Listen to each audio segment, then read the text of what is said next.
Doctor Wasim, कैसे हैं आप सब? ठीक है, फिट है? आज की वीडियो में हम बात करने जा रहे हैं डिप्रेशन में जो दवाई इस्तेमाल होती है, जो एंटी डिप्रेसेंट्स यूज़ होते हैं और बहुत रेडिली जो है उसका इस्तेमाल होता है, छोटे बच्चों में भी वो दे दी जाती है डिप्रेशन को लेके। तो हम सब जानते हैं कि वो कारआमद हैं, डिप्रेशन में वो काम करती हैं, लेकिन उसके साथ साथ हमें ये जानना भी ज़रूरी है कि क्या उन एंटी डिप्रेसेंट्स के कोई साइड इफ़ेक्ट्स हैं, और अगर कोई साइड इफ़ेक्ट्स हैं तो वो क्या हैं। वैसे तो काफ़ी सारे साइड इफ़ेक्ट्स हैं, लेकिन उन साइड इफ़ेक्ट्स का मैं बोलूँगा जो कि मेरी नज़र में काफ़ी अलार्मिंग है और उसके ऊपर हमें सोचना चाहिए। उसमें सबसे पहले जो है कि जितने भी जो पेशेंट्स हैं डिप्रेशन के, जो एंटी डिप्रेसेंट्स लेते हैं, तो उनमें भूख बढ़ जाती है और वो वेट गेन करते हैं। और वेट गेन इस हद तक करते हैं कि अक्सर लोगों का ये कहना होता है कभी हम जिंदगी में इस वेट पे नहीं आए थे जितना हम ये एंटी डिप्रेसेंट्स खाने के बाद यहाँ तक पहुँचे। और कुछ स्टडीज़ ये बताती हैं कि लॉन्ग टर्म अगर आप एंटी डिप्रेसेंट्स ले रहे हो लंबे अरसे तक, तो ये बायस बन सकती है टाइप 2 डायबिटीज़ और हार्ट डिजीज़ का। ठीक है ना?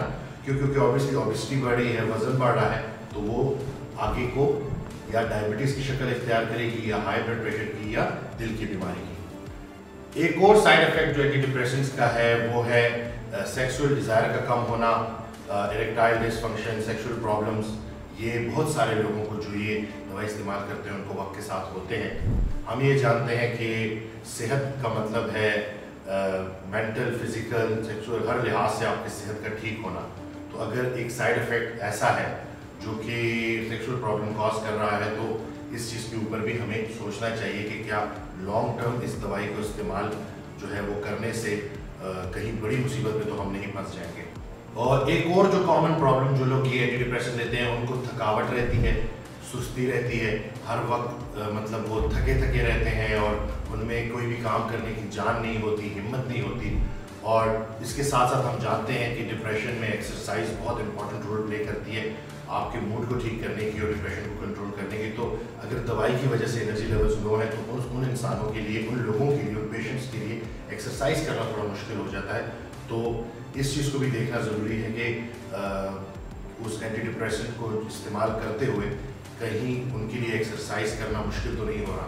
एक और कॉमन साइड इफ़ेक्ट जो है वो है कि नींद का ना आना, नींद का और जाना।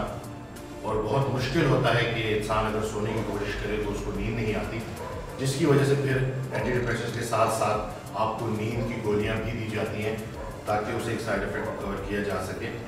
तो मैंने जो कॉमनली देखा है कि बाद में पहले तो वो नींद की गोलियां काम करती हैं, लेकिन वक्त के साथ साथ फिर वो भी काम करना छोड़ देती हैं और फिर नींद जो है उसका आना और नींद का नॉर्मल होना बड़ा मुश्किल सा एक अमल लगता है।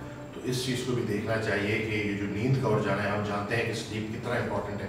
स्लीप को जो है पूरा करना आपकी रिकवरी के लिए, आपके ओवरऑल हेल्थ के लिए स्लीप का ठीक होना बहुत ज़्यादा ज़रूरी है। तो इसके बारे में भी सोचिएगा।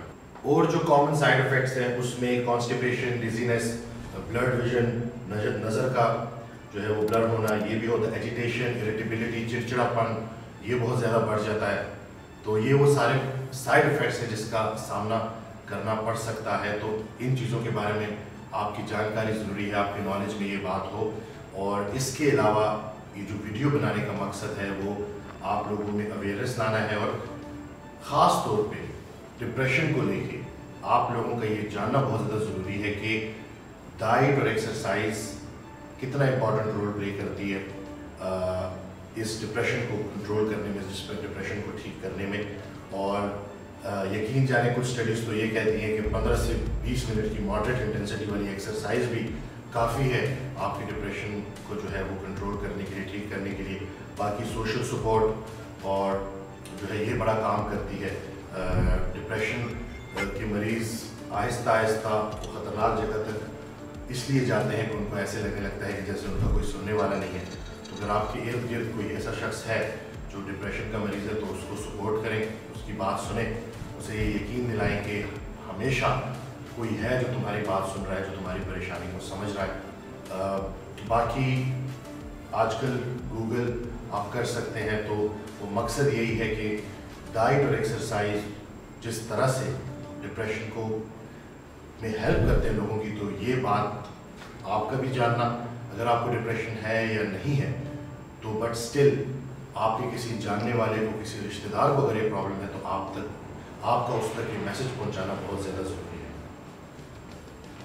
मेरा ये वीडियो बनाने का कतई मकसद ये नहीं था कि अगर आप लोग ये दवाई ले रहे हैं तो आप ये दवाई फ़ौरन से लेना छोड़ दें। आप अपने डॉक्टर के मशवरे के बगैर कोई भी चीज़ चेंज नहीं करेंगे, लेकिन आपको सिर्फ ये बताना था कि जहाँ किसी चीज़ का फ़ायदा है तो वहाँ हम फ़ायदे तो देखते हैं, तो हमें नुकसान का भी पता होना चाहिए।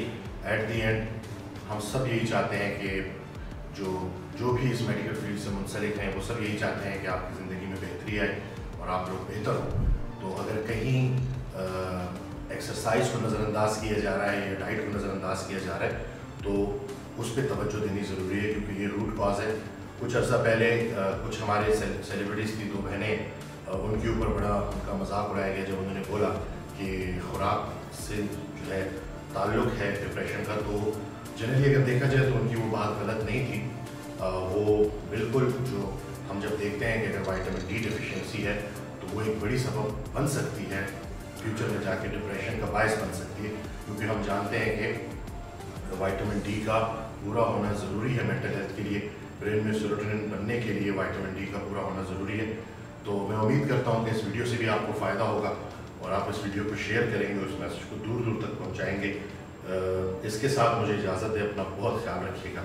अल्लाह हाफ़िज़।